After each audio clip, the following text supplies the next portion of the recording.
Okay, ma'am. We'll start it. Yes. The capacity to learn is a gift. The ability to learn is a skill. The willingness to learn is a choice. Good morning to all. Myself, Miss Anne Barnes, Assistant Professor of New Mangala College of Nursing, welcome you all to the second day of International Webinar Series on Pandemic Informatics and Intendance. Dear delegates, kindly do not raise the hands during the sessions. If there are any clarifications, please drop your questions in the chat box. By the end of the session, we will be clarifying all the questions.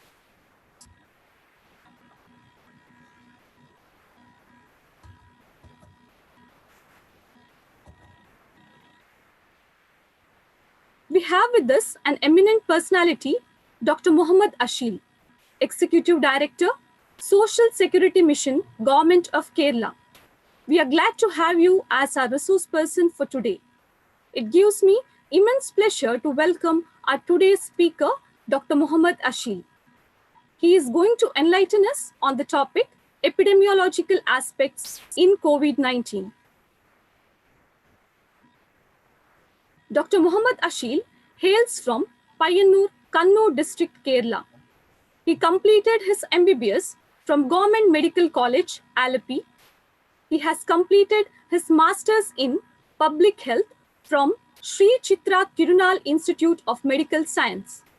He has worked as State Nodal Officer and Executive Director of National Institute of Physical Medicine and Rehabilitation.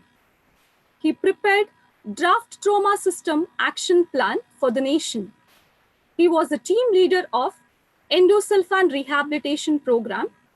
Sir is credited with implementing many projects for people with disabilities in Kerala, especially people who are affected with endosulfan.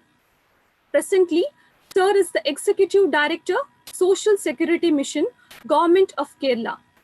We welcome you, sir, with due respect, pride, and honor. I now invite you, sir, to share your knowledge with us. Over to you, sir.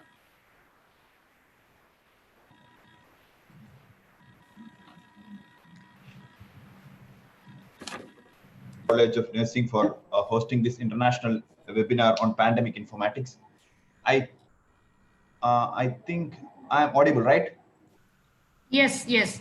Okay, and there's something turning up. Okay, so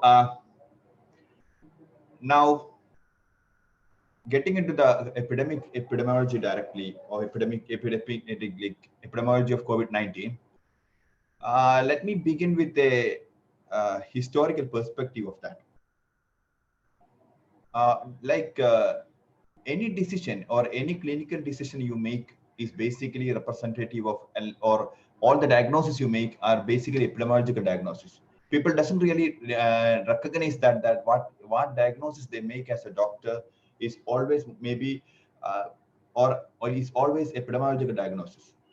For example, if you have a fever with fever joint pain, and you are in Kerala or Karnataka or in somewhere in southern state, then what you may suspect is that or what your diagnosis would be now would be chikungunya, dengue, or maybe malaria to a large extent. So, but if the same doctor goes to South Africa and he sees the same kind of similar symptoms, then obviously his diagnosis will not be, or his differential diagnosis will not be limited to these three or four diagnoses. That may there may be a differential diagnosis of yellow fever, and maybe of many other things. Even Ebola can be in his consideration, in his or her consideration. So that is the relevance of epidemiology in clinical practice. People often doesn't really understand that all the diagnosis what they make is epidemiological diagnosis. That's exactly why when we suspect a kind of upper respiratory symptoms and also lower respiratory symptoms now, then the differential diagnosis of COVID-19 comes to your mind, or else it's ruling out COVID-19 before anything. So that's the relevance of epidemiology when it comes to a pandemic. And not only in pandemic, as you know, epidemic by itself is defined as when do you say there is an epidemic? The epidemic is defined like when you see something, when you observe something more than expected. That's simple, and you put it in simple terms. Uh, there are a lot of historical perspective in that. One would be over the years, over centuries, there are many pandemics which has come and which has actually made lot of damage, or um, lot of like evolutionary role in a way. Another perspective is kind of an evolutionary role in human history. So if you see the last major pandemic that happened in the world was Spanish flu. Maybe a similar something which is comparable to what's happening now would be what happened in 1918. That is the Spanish flu. Spanish flu, as you know, has actually caused. It's estimated that around 5 crore, that is 50 million people, died in that Spanish flu. It's more than that's there was something bigger or something more projected thing happening at that time in the world. That was First World War. But Spanish flu killed more people than the First World War. But often in history books we don't learn that Spanish flu, because that has nothing to be very thrilling in that. So, but there were many learnings from that. If you have read the newspapers few months back, there was a discussion by the HRD Ministry of India that they were looking into the archives of major libraries in India to understand that how was this Spanish flu dealt with, or how did a country revive after the first Spanish flu, because 20 million, that is 2 crore of the people who were died in the Spanish flu was considered to be Indians. So from that, it's not just the negative things we need to learn from the history. There are things which actually helped us in fighting this epidemic in a better way. Especially when I'm sitting over here in Kerala, what I understand is that many of things we actually went many all the states actually went to their own history and the history of public health across the globe to understand that what has helped many nations and what has not helped many nations in dealing with the pandemic. So if anyone could come in the chat box to say that what is the major or which is the greatest medical invention, what do you think, or what is there is a scientific evaluation in that? What is the greatest medical invention of last millennium? What is the greatest medical invention of last millennium? Any answers? If it would be any guess would be what is the greatest medical invention of last millennium, or rather it can be called a discovery of last millennium.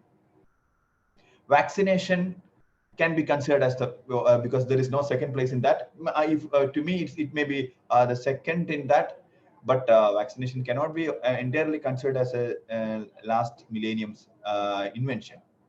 So anything else? Okay, let me put it across.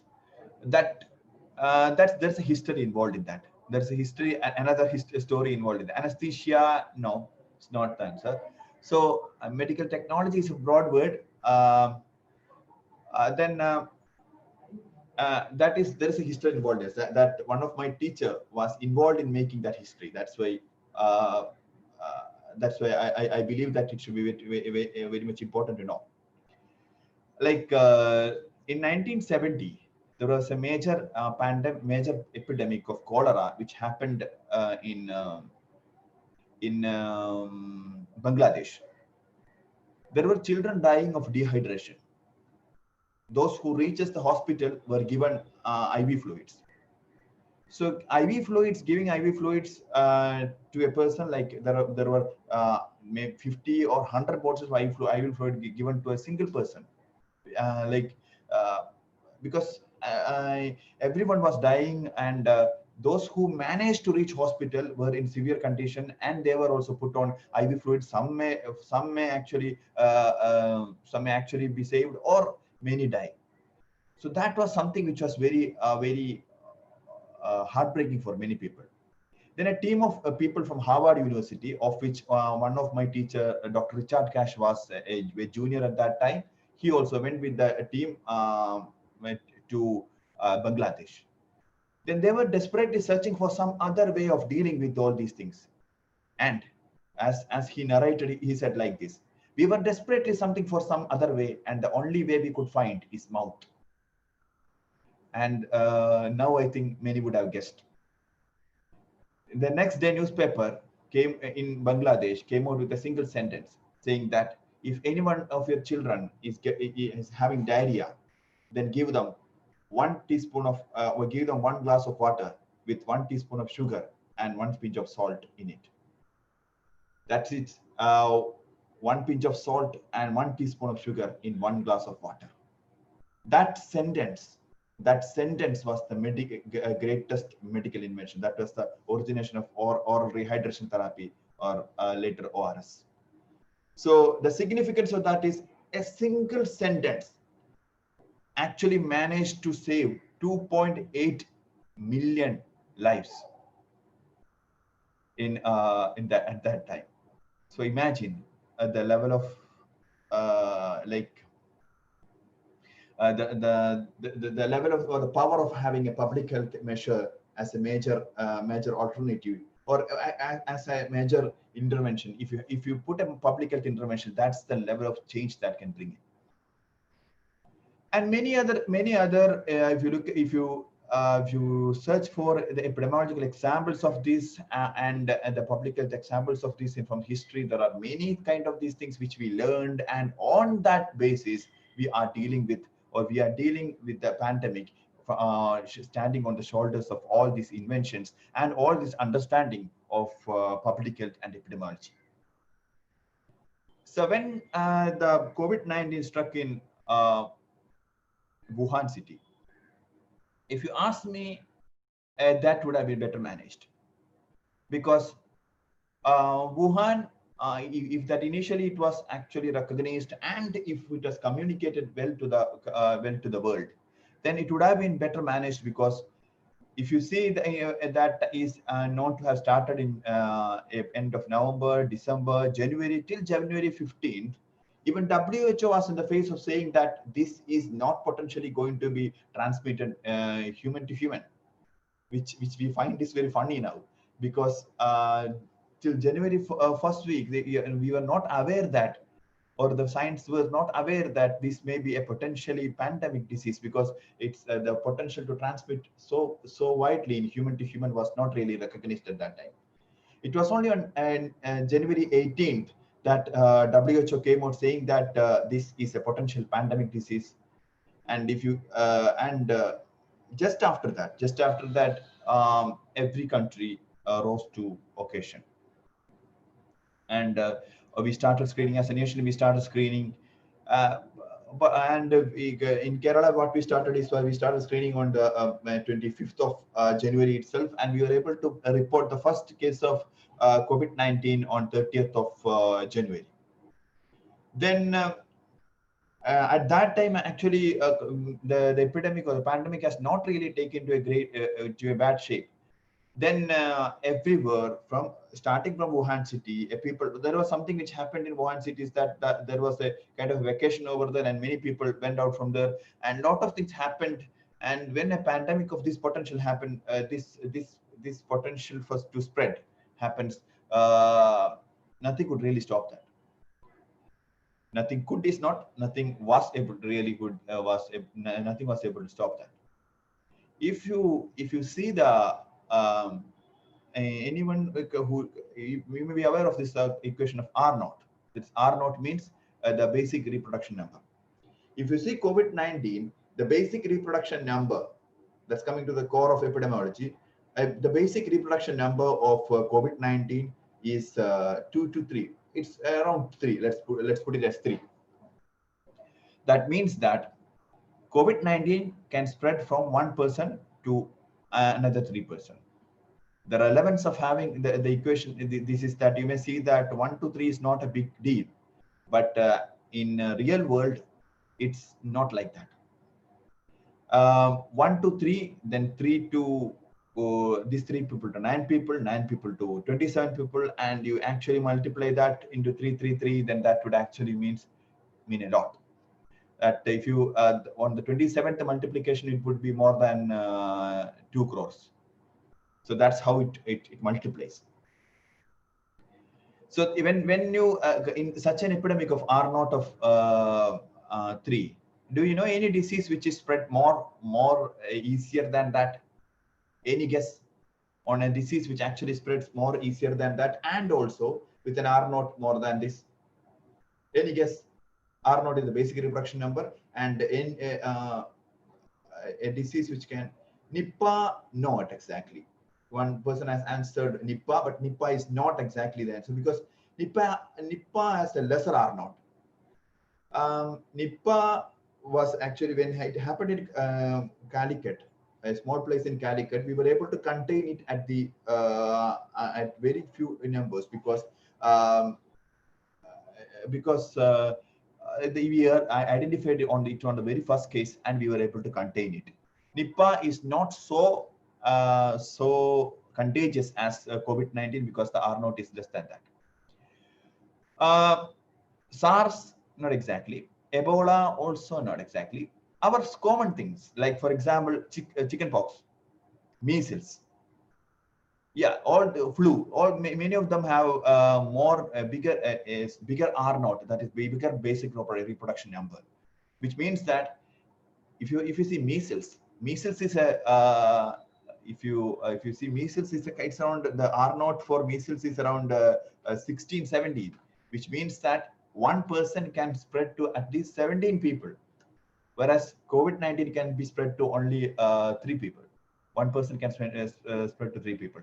Now you may be asking that I have seen, we have read in newspaper that one person spread to more than 10 people, more than 20 people. That spreading is called super spreading. Because when you say an R naught of, when we say that the basic reproduction number of a disease is 3, that means it's the average reproduction number. Many don't spread to anyone, while few people spreads to many people. That's an equation, 80-20 equation. So 20 people causes disease to 80 people. So that's the 80-20 proportion in spreading of disease. So you may be seeing many super spreading events. There are many super spreading events which happened across the globe, and actually the super spreading events led to such a widespread of COVID-19 across the globe. And many happened where there is people who, I mean, in crowded areas, in people with the maximum spreading of virus, many other things. Someone has answered measles, so that's a good maybe. I think it's before I said that, so it's a good thing. Just now, baby, yeah. So good. Measles is the answer which I said, that with disease with more R naught than COVID-19. Then now, when the epidemic spread from in various parts of the nation, one thing which we need to understand is that COVID-19 and any disease of such a low mortality, if you look at the mortality of COVID-19, it's just 2 to 3% across the globe. But an average, if you take if you calculate the total number of the cases and the deaths, you may find it more than 3. But the fact is that it's because the cases are not really identified. So when the denominator is low, then obviously the numbers would be high, the proportion would be high. So that's why, or else the COVID-19 mortality is very well less than 3%. But then why this epidemic has caused a lot of havoc? Why this pandemic has got a lot of havoc? The major reason for that is the way the way it spreads, and may actually the way it is curbed is basically you need to limit the movement of people. Why? Because here the vector is human being. If you know the triangle of environment, vector, and host, here for example, chikungunya, the vector is mosquito. For many diseases, there are vectors, but here the vector is human being. So the human beings are the main vectors in that. So while when we started the program for Break the Chain campaign, which started on March 15th in Kerala, what we intended was like this was actually derived from the story which I told, the greatest medical invention of last millennium. That's ORT. It actually it was inspired from that, because a single sentence could actually change the way the epidemic is seen. Similarly, the Break the Chain campaign was initially launched for SMS, that is soap, mask, and social distancing was our campaign in that. So the way this was the why this all these things happen, like why this epidemic is gonna kind of in such a high proportion, and also why such small interventions can make the change, is primarily because humans are the vectors in that. And when you limit the movement of human beings, and when you actually change the behavior of human beings, this epidemic can be limited. But that was the toughest thing to do. So but many nations approached it in many different ways, and that's by itself a great thing to learn. If you look at nations like Scandinavian nations, primarily when you say Scandinavian nations, when I was a public health student, I usually learned that everyone usually learned that Scandinavian nations, Sweden, Denmark, Norway, Finland, all these countries are the best countries when it comes to public health and social security. But when it came to COVID-19, Sweden miserably failed, because they relied upon something called herd immunity. And herd immunity is something people don't really expect. There may be many people in this crowd itself, in this audience itself, who believe that this epidemic would come and go when there is when a natural herd immunity sets in. Unfortunately, it may not be the true thing, because earlier it was, even I did a video on why we would expect herd immunity would definitely happen. But the herd immunity due to natural infection, as per the available studies now, is not really going to stay. Which means that if you get an infection now, there is a high chance that in the 3 months, the antibodies developed in you may actually diminish so low that you can get a reinfection. That's something emerging in this field of COVID-19. Again, the threshold of evidence for that is limited, but something which is relevant in this here is that the herd immunity may not be a good option in this. And also herd immunity, if you engineer herd immunity, that Sweden tried, may not be always a good idea. When Sweden thought that they would limit, they would put their children, they would put their children, elderly, and many people with many other diseases to quarantine, to reverse quarantine, and let the disease spread. But that was a bad idea, because when that thing happened, one thing that seeped into the elderly population without their permission, to be strong, to be frank, and it spread so much in the younger population that the vulnerable within the younger population started dying. That's how that happens. So herd immunity was not a good proportion. Then what is other things that were tested? The another strategy was mitigation. The mitigation strategy was adopted by many nations, including US to a large extent. So what happened is that they uh, let the things happen in a way, and you get the people to treatment once you let the epidemic to happen, but that in a controlled way. And you strengthen your health system so that you can actually treat them. That was tried basically by UK, tried by Italy, and a large extent by US. That also to a large extent failed, because when it comes to again, when it comes to an epidemic like this, your health system capacity, how much ever you strengthen it, how much ever you increase your health system capacity threshold, that may not be really enough. Because the health system capacity threshold, that health system capacity threshold means the amount of people you can actually cater to when at a single time. That's called this is the epidemic curve too. You can actually imagine that. So if this is the epidemic curve, you should have to limit it below the health system capacity threshold, so that you don't see big spikes. If big spikes happen, what happened is that if there is a peaking much above the health system capacity threshold, there is large chance of people dying due to inadequate care. Even the nation like Italy was not able to control this epidemic. Why control the death in that? Because why I said even Italy means that Italy, for every 1,000 people, the number of ventilators, the number of health facilities available in Italy was second greatest or second biggest in the nation, in the world. So even that country was not able to live up to that. So that's the level of the speed of epidemic that would happen if you let it go. That's exactly why, as a nation, we tried lockdown. Many people may still argue that the lockdown was a not good idea, but to a public health person, lockdown was one of the best intervention to happen at that time. Yeah, there can be argument like whether the lockdown, enough sufficient time should be given before the lockdown to set in, or else many other questions can be asked. But the primary thing that lockdown was something which was necessary at that time. Now, if you see down the line, if you before lockdown it was 10 cases per day, and now it's 50,000 per day on an average. So in the entire nation.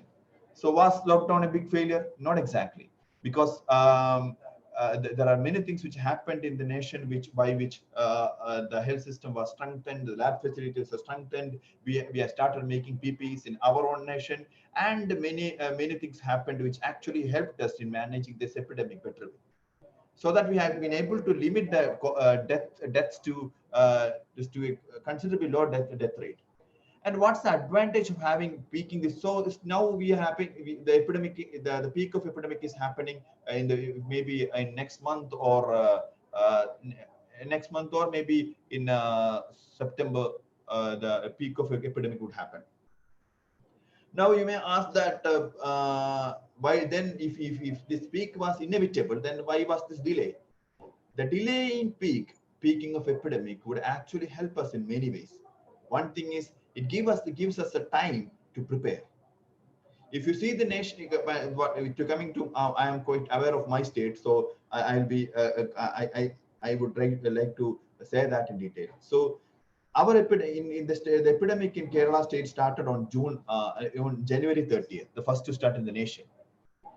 But we were able to delay, and still is able to delay the peak, delay the phase of the epidemic. If you see, it started much later in Karnataka and many other states, it started later. But the peak happened in a big or faster way in many places. But the advantage of delaying the peak, yeah, of course, it's strenuous for the entire system to do that. But the advantage of delaying the peak is that you get enough time to prepare, and also you get enough time to understand the disease. Not you exactly, the entire globe gets a time to understand the disease in a better way. So now you know that what works for COVID-19, what not work for COVID-19. There are many trials happening across the globe, including the solidarity trial, the recovery trial, many trials, direct trials happening across the globe. And now you know better, you have better understanding of how to deal with disease. You cannot say that you 100% you found the medicine or you found the vaccine. It's not true, but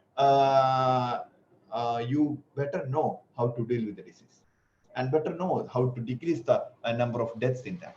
You understand the role of convalescent plasma therapy. You understand the role of dexamethasone. You understand, or rather, really recognize, or you recognize the role, or you devalue the role of hydroxychloroquine. Many other medicines, tocilizumab, then this.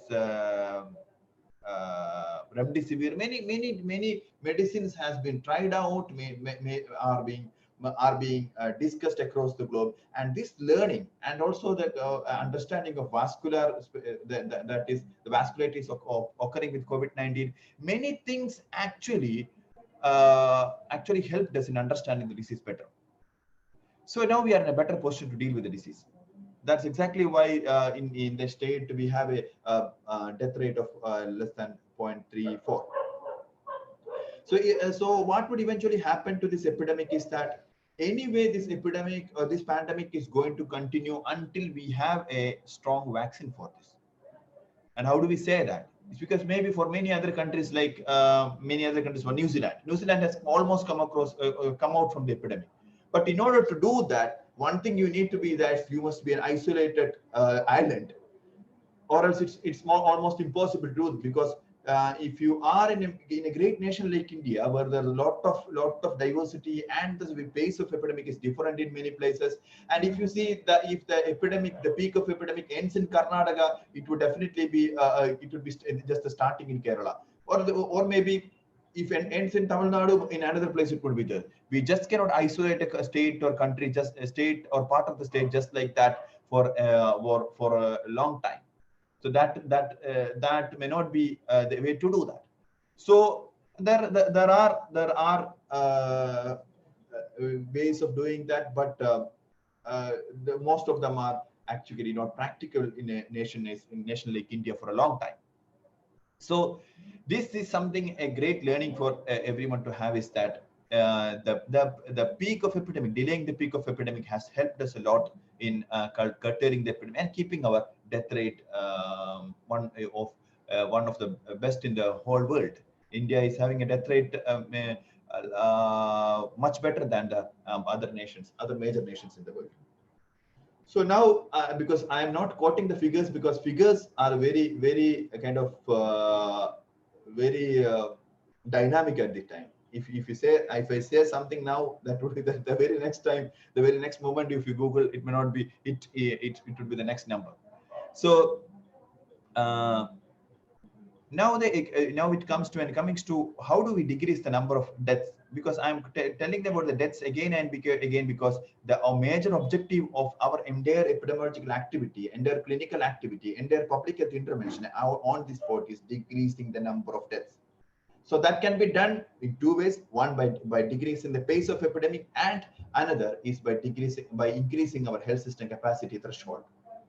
And when it comes to health system capacity threshold, there are many interventions like human resource development. There are many interventions like the infrastructure development, the increasing the facilities. All these will eventually contribute to strengthening our health system capacity threshold.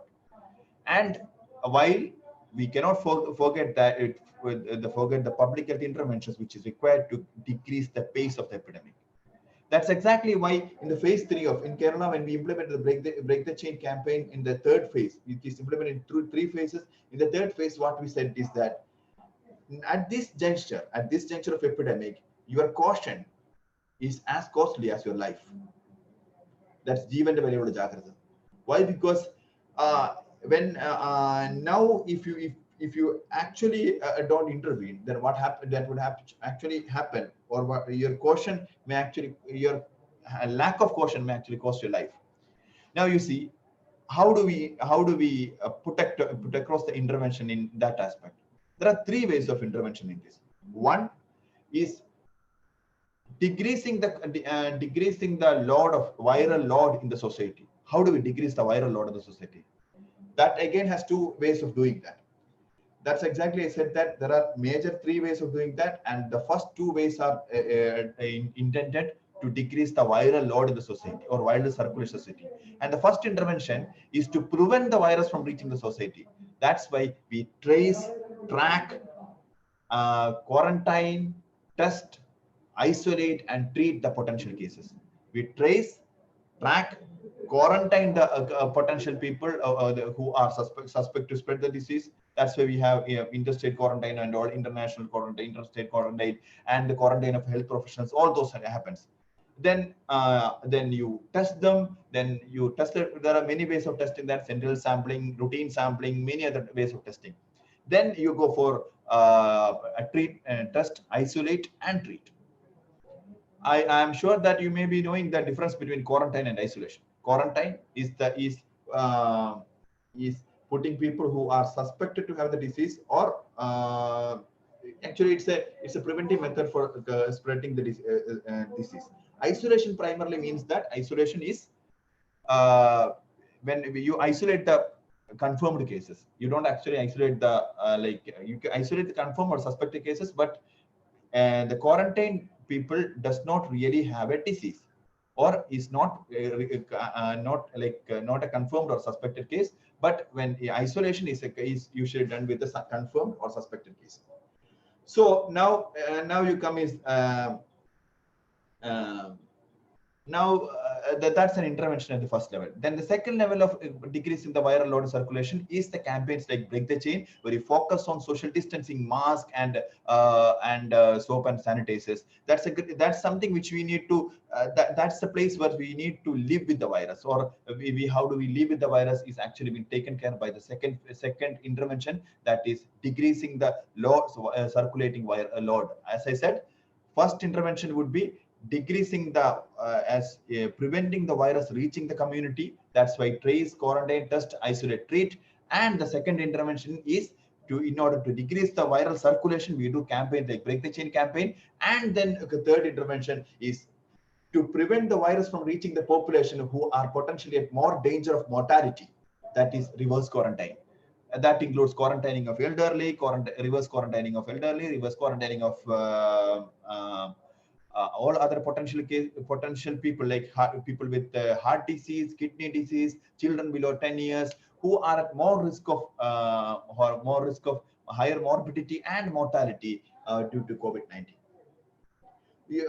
For children, not primarily it's due to mortality, it's due to many other reasons, because they may be potentially spreading it to others, or they may potentially spread to elderly, and in few cases there is something called Kawasaki-Lake syndrome. That's these three interventions. That is, first is to prevent the virus from reaching the population. That is trace, quarantine, test, isolate, treat.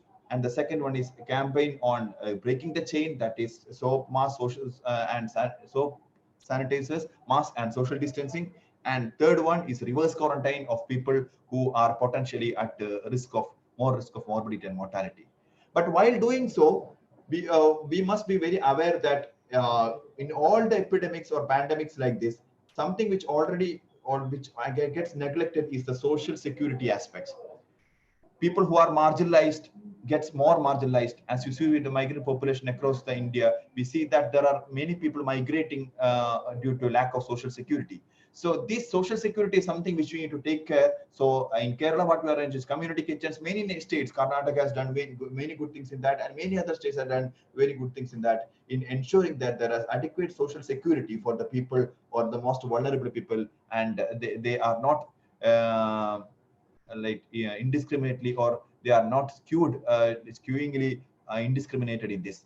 And also to make sure that their vulnerability is not increased. So now coming to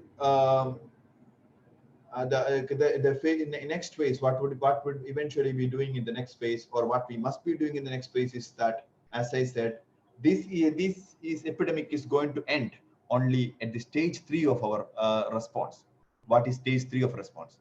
Stage 1 of response is primarily when there is a collective sacrifice, the things like lockdown, things like major measures where everyone sacrificed for a common good. That is called, that's when we call as stage 1 of intervention, or stage 1 of response to COVID. That happens across the globe. Second stage is living with the virus. You are trained, or have to live the virus. You have to follow the COVID protocol at everywhere, and you have to live with the virus. That's the second stage. And the third stage is when you have a vaccine. And you expect probably the first vaccine to come in India would be the Shadox vaccine of Oxford University. To my best of hope is that that vaccine would be coming around in February or March. Then initially we would be able to give it to the vulnerable population, and then to others. So in that way, we will be able to prevent a major pandemic. Once we have the virus, and once we have the vaccine, it would probably be the end of the pandemic. And while to all the people hearing this, I must say that we are in a historic mode, or a historic juncture. Now there are two questions where you can be, like when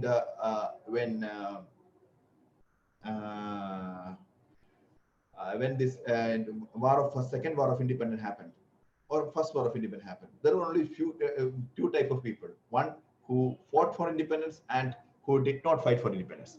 Similarly, now we have a question, or we have a similar juncture in the history of humankind, that now we have two options: whether you are fighting against the virus, or you are just an onlooker, or maybe you are part of the problem. by not following the COVID protocol, you are adding to the misery of the globe.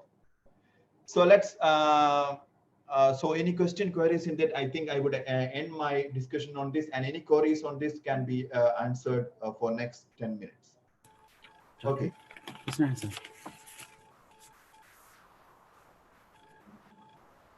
Hello, sir. Yeah. We have got a question from Mr. Ajit.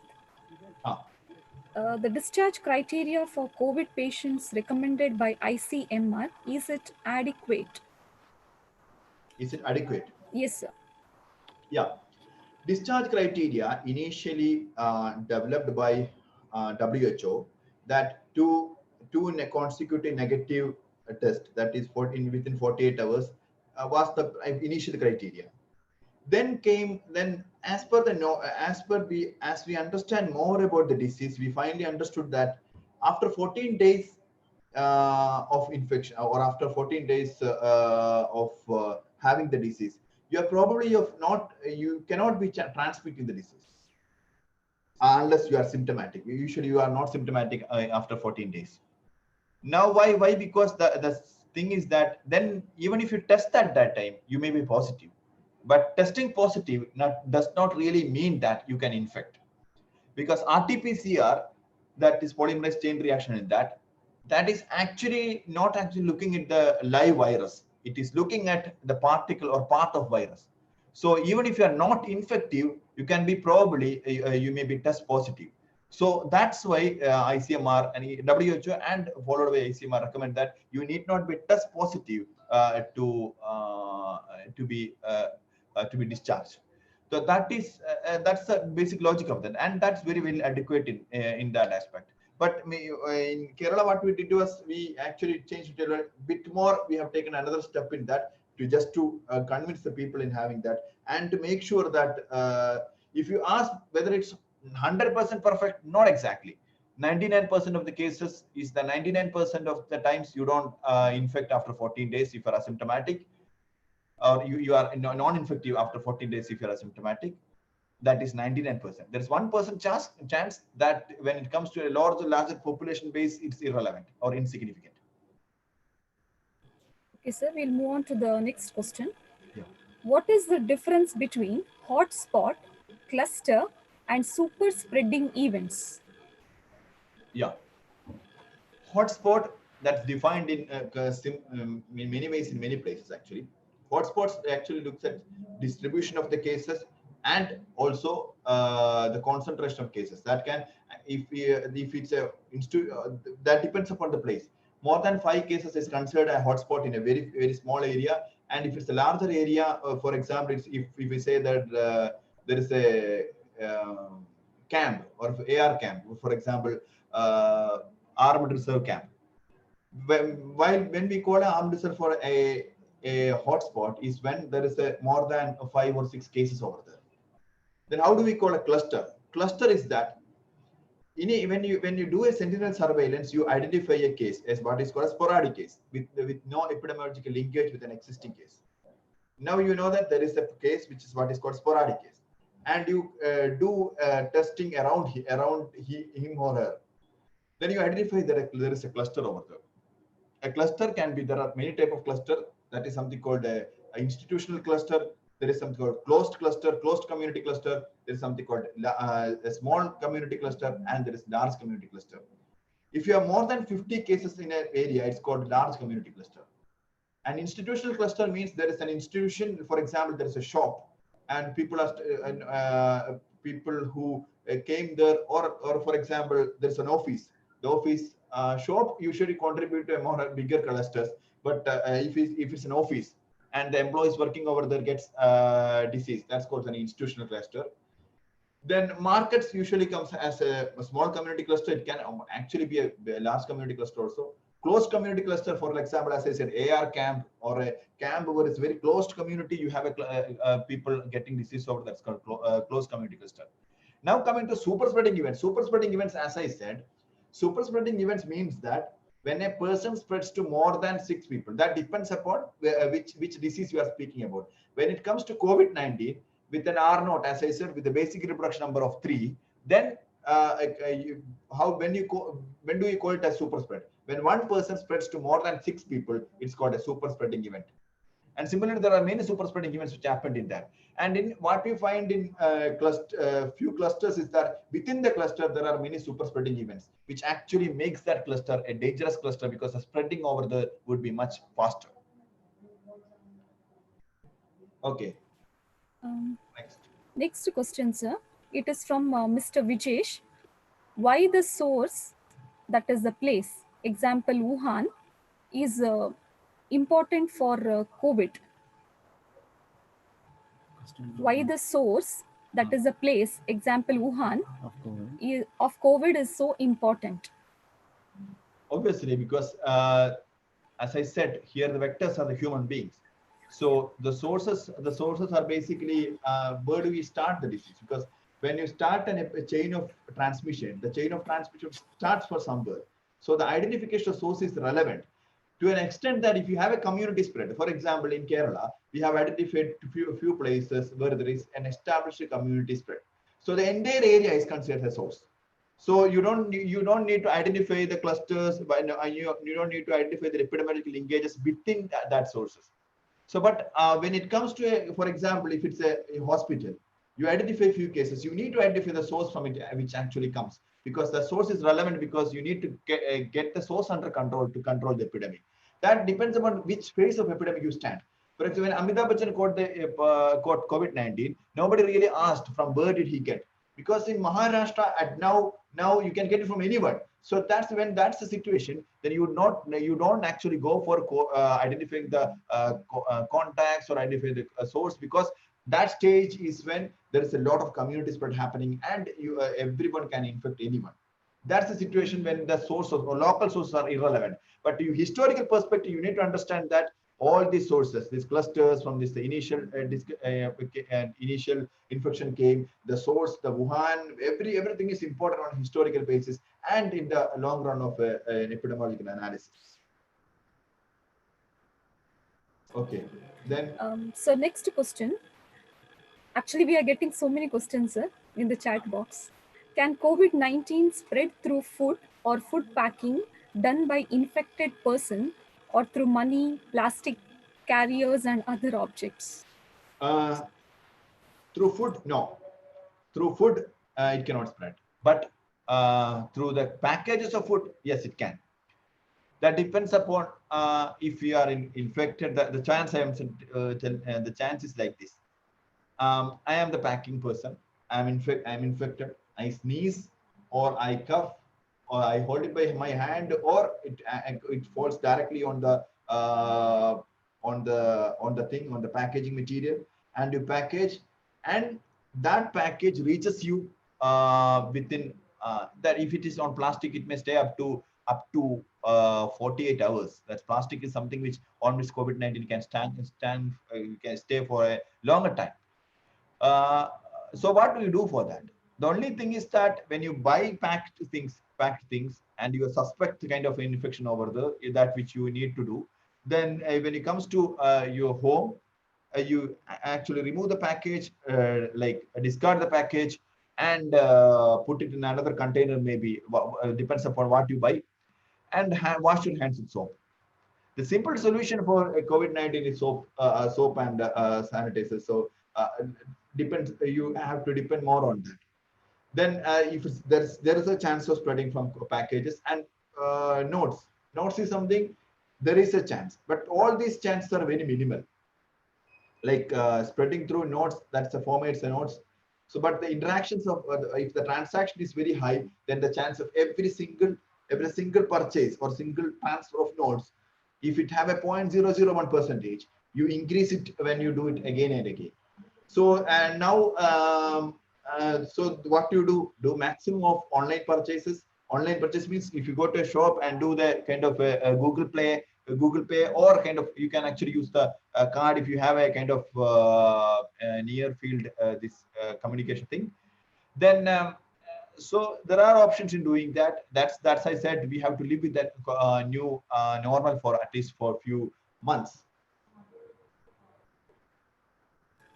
So next question we have got from Lippy Mondal. For how long is SARS-CoV-2 detected in oral and respiratory secretions from COVID-19 patients? How long? As I think I have already answered that. Like to get it infected, if you the question is basically on infection or the ability to infect another person, that would be a maximum of 14 days after the occurrence of the infection. Usually I say that all these things are epidemiological things, so you need to be looking at the 95% confidence interval. There can be 5% or 1 to 5% outliers.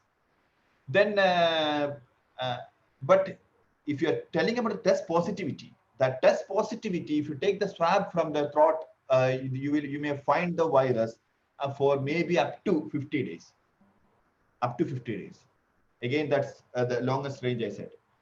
Why? Because, as I said, the virus, even though it's non-infective, even if terms non-infective, the small particles of the virus are being detected by the RT-PCR test.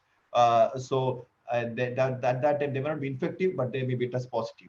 So that doesn't really make any big difference. Okay. Yeah, sir. Next, actually, question is actually a debatable. Like we can sit for hours and debate on this topic. It is actually again asked by Lipi Mondal itself. Was it really a failure of medical research from Wuhan University, or is it a master plan to control the population of the world? Whose plan? Maybe they are referring the Chinese people here. Why would Chinese people actually kill their own people to control another people's numbers? You need to understand that China, being a nation of a kind of a very closed nation with very low communication facilities, very low freedom of expression, uh, the numbers which you see in Chinese dashboard is much lower, must be much lower than what exactly happened. So what happened in Wuhan, as the number, if you see now, Tamil Nadu has the number of cases in Tamil Nadu is twice the number of cases which happened in China, which is unbelievable because China may be hiding many numbers. But when it comes to a bioweapon, there are many enough studies to say that it was not really a bioweapon, because bioweapon, the engineered viruses are a bit different from the viruses which is, but even CDC has actually come out saying that. But there are political debates happening across that it's, but on a scientific basis, with the available knowledge, it cannot be considered as an engineered virus. And that many historical perspectives, I'm not going into details of that, but there is not enough studies or enough evidence to say that it's an engineered virus, or rather the evidence goes against that. So let me put it, end it at there. So next question is from Ansu Sibu. Is homeopathic medicine arsenic alba 30 effective in preventing COVID? Primarily, I am unaware of homeopathy, one thing. But if you ask me on randomized control trial happened across the globe, I don't find any evidences, or I don't find any studies saying that arsenic album has helped in the decreasing the epidemic. And one thing is, if you say that if it's given into a population and many did not catch the disease or many did not die, that happens with COVID-19. Is, as I said, 98% of the people does not die, or they will recover. So many claims put forward is not really up to the scientific scrutiny. So to my knowledge, to my limited knowledge, I don't find any evidences. I don't find anything that has really helped us. That can be said that arsenic amalgam helps in prevention or decrease the intensity of the infection. So to me, it's a no. But again, I said there is a. I'm not a homeopathy expert, but based on the communications, based on the evidence available, there is no conclusive evidence on, or there is no evidences on arsenic album preventing the infection or decreasing the mortality or morbidity. So Then, next question we have got from Mr. Naveen, and many other delegates are asking similar questions. In community, we are facing cremation issues of COVID patients. What can be done for the cremation of these corpses, or what whether they can perform the last death office, or how they can handle the dead bodies? That's really an interesting question. Why? Because when you see people handling COVID-19 dead bodies, you see lot of drama in that. To be exact, because COVID-19, as per the whole available evidences across the globe, cannot be transmitted by a dead body. Simply cannot be transmitted by a dead body. Because how do we transmit COVID-19? How a person can transmit COVID-19? Either they need to sneeze, either they need to cough, or they need to talk at least, or at least they need to exhale. These four things does not happen with a dead body. So the dead bodies cannot spread COVID-19. Simply. Then why do we do all these precautions? Why? Because before death, the person would have sneezed, coughed, all these things, and the secretion may be on their dress or on their body. So when the people who are directly handling that need to be taken care. So in another way to put it in a kind of a to a lighter aspect, the only way you could have a COVID-19 virus infection from a dead body is to give a lip-to-lip kiss to the dead body, which usually no people do unless he or she is a psycho. So I don't think you need to be worrying about that. And who is at risk? Is there any person who can potentially get infected from disease? Yes, there is one person. That is, if COVID-19 body needs to undergo an autopsy, that is a postmortem, which usually does not do, and it's against the guidelines. But guidelines also gives a restriction. If you suspect a homicide or suspect something fishy, you need to do you can do a postmortem.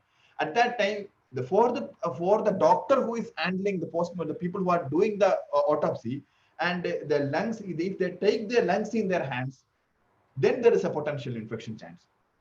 And that doesn't consider with any of these normal human beings, because you don't really get the chance to touch their lungs in their body.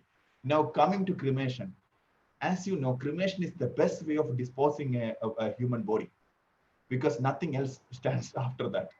So even the guidelines, I think the guidelines are somewhere here. Yeah, this is guidelines. The international guidelines of certification of no, it's the certification guidelines. I can you can actually get it online. That's a government of India guidelines that says, to the extent that uh, once you cremate, the ashes can be used for rituals. So it's as safe as anything. You see, you have many viruses and bacteria in your body, and when you die, that gets burdened. But how COVID-19 so innocent in that aspect? How do you suspect that to getting infected? So one thing, make sure that dead bodies cannot spread COVID-19. So just you need to put your gloves and do that, and all the other things what is there is a more an addendum, because the entire protocol for COVID-19 management, dead body management, has came from as an I often, why you go back in history, because you need to learn many things from history, because that is actually has to do much with the Ebola epidemic. Ebola can spread through anywhere. A dead body of Ebola is so infectious that it can, every pore in their body can spread the disease. Unlike COVID-19, where dead bodies enabled, or dead body cannot at any cost spread the disease. So I think that clears the question. Then Next question is from Ajit S. Anand. How can we assess that the testing strategy in community is adequate? yeah, how do we know that the testing is adequate? That there is something called test positivity rate. There are many things. People always look at something called test per million, which is blunder. Test per million, the maximum test per million in India is in Delhi, but Delhi is technically Delhi is the least testing state, because for every maybe Maharashtra is the least test, Delhi is the second least. That is, for every seventh test they do, they get a positive. Ideally it should be above 50. Ideally, or else it's also considered it's better if it's 35 is also fine. But for every one positive test, you need to do at least 35 or preferably more than 50 tests.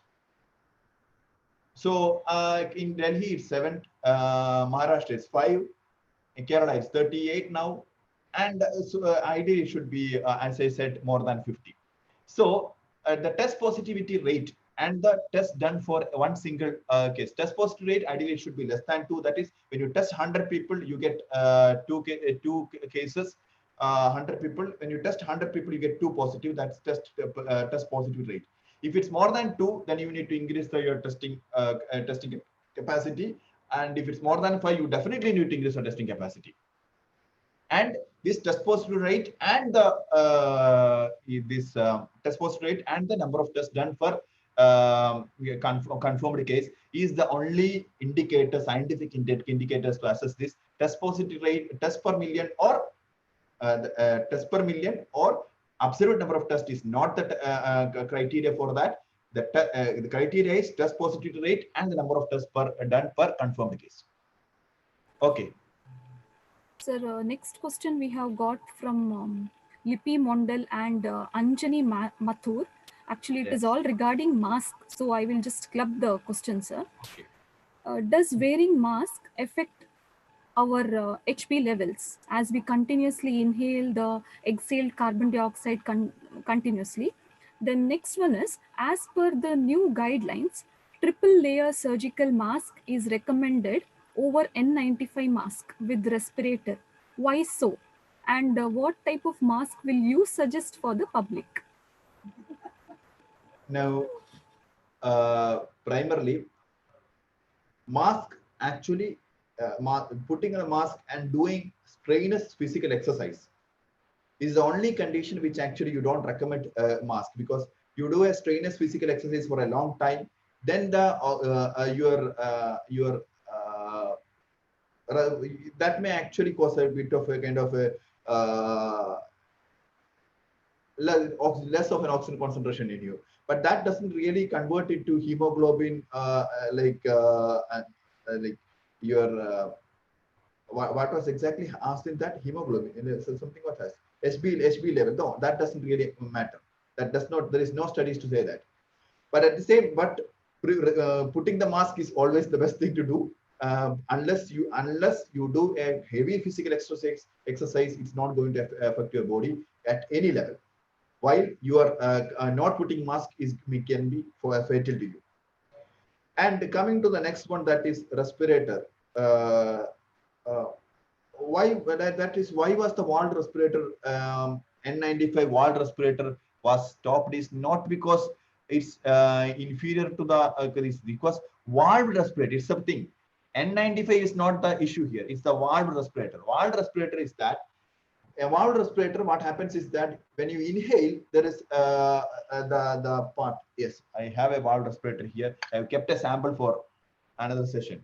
So you see here, when you inhale, it's okay. You will get the filtration to some extent, but you exhale, this actually does not filter and it goes as a jet. So for other people, this may be protective for you, but it may be harmful for others. So that's why that's why this mask has been banned. Now, this is another N95 mask. This is the mask which you can put, and which is the best thing to do. But triple layer surgical mask is not recommended for everyone. What is recommended is triple layer cloth mask.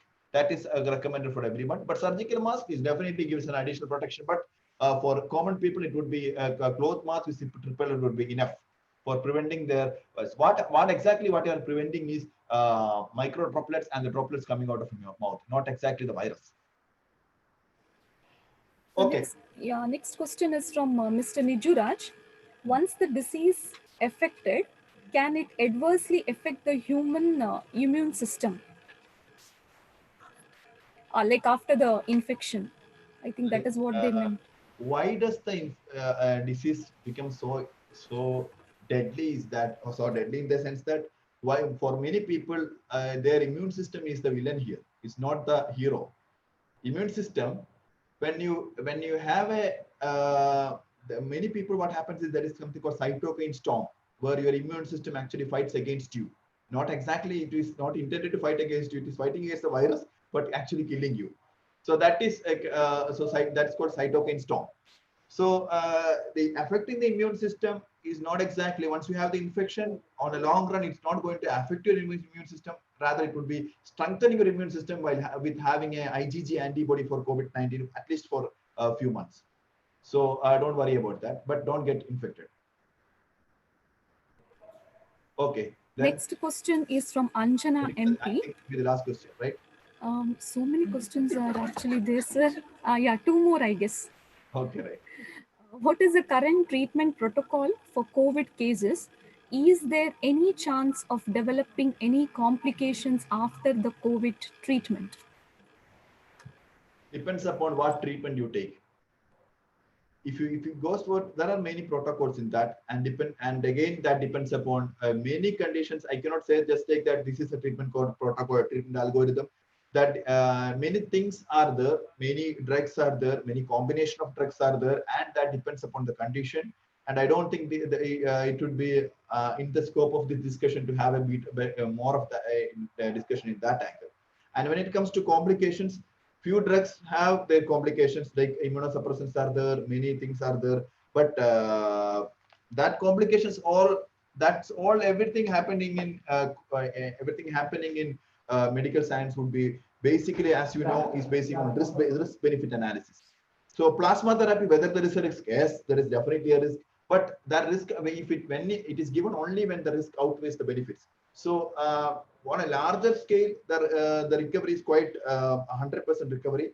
The complications are few detected now in many aspects, but not to the level of having a scientific debate on that, because the threshold of evidences is still low in that. Next. Next question is from Meenu. Why some COVID patients remain asymptomatic and they are tested COVID positive? Why? Because that's epidemiology. Because at least 60% of the cases in COVID-19, it's not an aberration and it's not an outlier. At least 60% of the COVID-19 patients are asymptomatic. Then why don't you see it in the figures? It's just because you are not detecting them. That's simply because there are many people may be asymptomatic. If you test yourself, you may find IgG antibody, because that the virus may have happened in you, may have infected you, and that would have gone. So that you would have recovered. So it's not that it's not an aberration. Many people, at least 60 people of the COVID-19 infected are asymptomatic and subclinical infection, and that's the bad part of this, and also largely a good part of that. Yes, sir. I think some of the questions are already answered by you during the sessions and all, and those questions are quite similar. So I think we'll just wind it up, sir. Okay. Because of the time constraint too. Thank you, sir, for enriching our knowledge. It was really amazing. And most of our doubts, like regarding the implementation of lockdown, herd immunity, everything was clarified by you. And our participants have greatly appreciated your talk. And we are really grateful for such a wonderful, enlightening session. Thank you, sir, again for spending your valuable time with us. Thank you. Thank you. Thank you. Thank you all.